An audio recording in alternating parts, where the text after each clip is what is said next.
Hello students, आज हम नया टॉपिक स्टार्ट करने वाले हैं इलेक्ट्रोकेमिस्ट्री।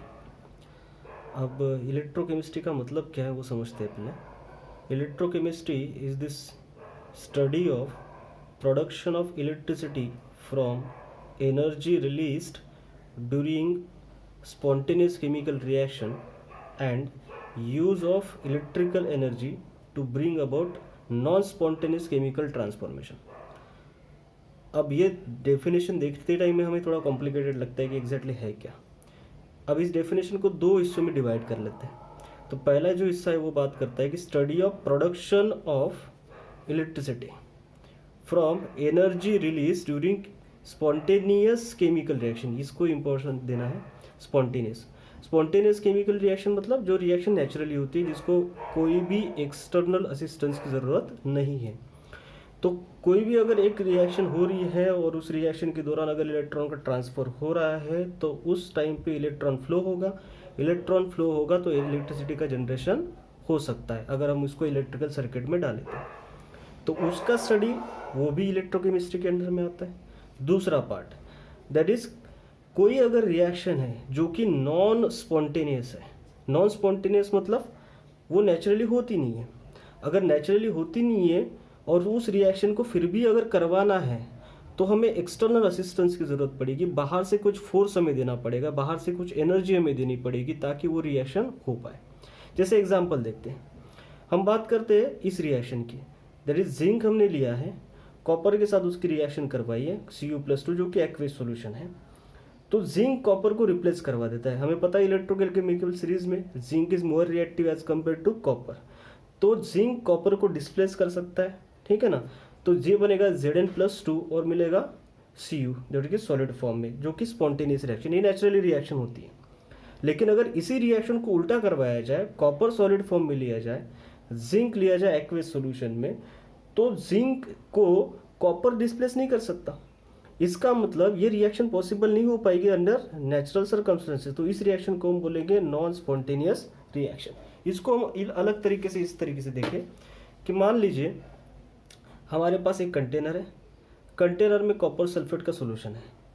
अब कॉपर सल्फेट सोल्यूशन है मतलब इसमें ऑब्वियसली दो आयंस होंगे Cu+2 और SO4-2। इसमें हमने जिंक का रॉड जो है वो डीप करवा दिया। अब जैसे जिंक का रॉड इसमें डीप करवा दिया, हमें पता है zinc is more reactive as compare to copper. तो इस कॉपर को यहाँ से जिंक क्या करेगा, डिस्प्लेस करेगा। और डिस्प्लेस करेगा तो ऑब्वियसली जिंक का यहाँ पे रॉड जो है वो थोड़ा डिग्रेड हो जाएगा, है ना। और कॉपर यहाँ पे क्या हो जाएगा, थोड़ा डिपॉजिट हो जाएगा सॉलिड फॉर्म में, और आपको यहाँ पे क्या मिलेगा, जिंक सल्फेट मिलेगा, है ना। इसका मतलब है कि यहाँ पे डिस्प्लेसमेंट हुआ है, किसका, displacement of copper by zinc. और रिएक्शन यही हुई जो हम यहाँ पे लिखी थी, वही रिएक्शन यहाँ पे आएगी। दैट इज जिंक लिया, इसने डिस्प्लेस किया और रिएक्शन पॉसिबल हो गई। तो इसी रिएक्शन को हमने लिखा स्पॉन्टेनियस रिएक्शन।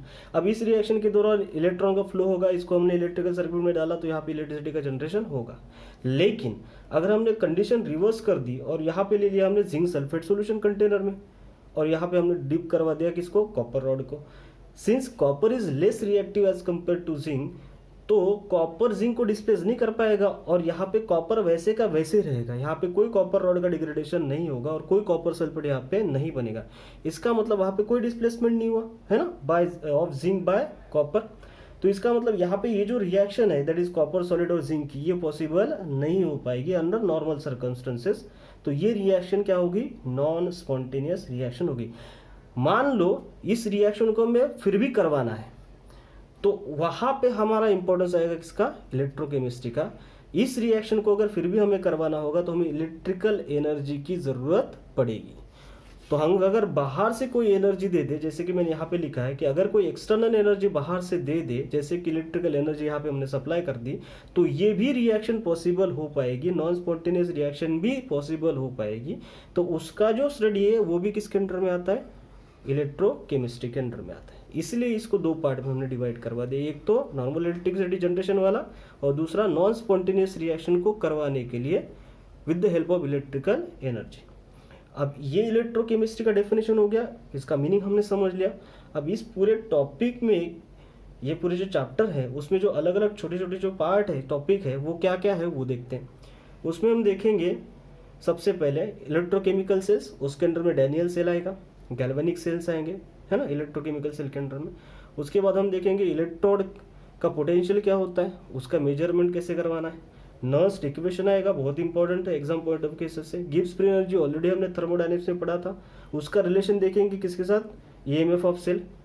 उसके बाद देखेंगे कंडक्टेंस ऑफ इलेक्ट्रोलाइटिक सॉल्यूशन, मतलब कंडक्टेंस क्या है, रेजिस्टिविटी क्या है, साथ साथ में उसके बाद मोलर कंडक्टिविटी क्या है वो भी देखेंगे। कोलरॉश लॉ देखेंगे, बहुत बार पूछा जा चुका है एग्जाम में। फैराडेज लॉ तो बहुत बार देखा है, 10th में स्टैंडर्ड में भी ये लॉ आता है, इसके एक दो अलग अलग टाइप देखेंगे, है ना, इलेक्ट्रोलिसिस के। बैटरीज देखेंगे, प्राइमरी बैटरी क्या है, सेकेंडरी बैटरी क्या है, इसके ऊपर 1-2 मार्क का क्वेश्चन तो हमेशा आता ही है। फ्यूल सेल्स, और लास्ट में देखेंगे कोरोजन।